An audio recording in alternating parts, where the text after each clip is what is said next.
Ex-couple na sina Julia Barreto at Joshua Garcia reunite at Mr. M's tribute party.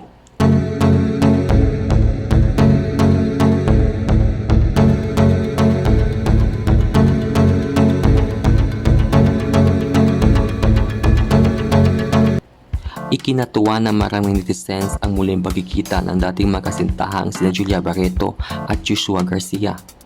Naganap ang pagkikita ng dalawa sa surprise tribute party sa star builder na si Johnny Manahan o Mr. M noong Sabado, March 16, 2024.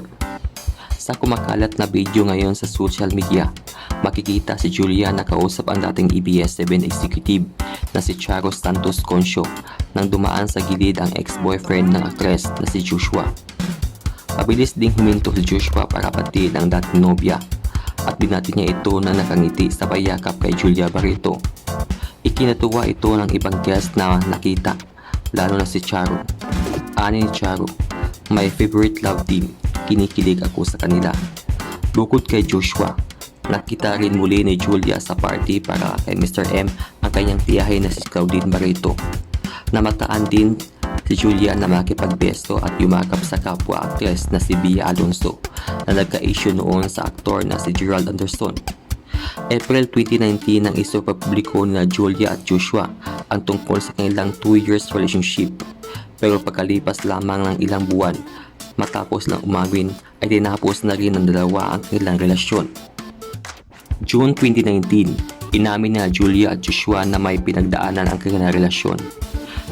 Napagdesisyonan daw nilang bumalik muna sa pagiging best of friends na nagsimula nang naging magka-love team sila bilang Josh Lia.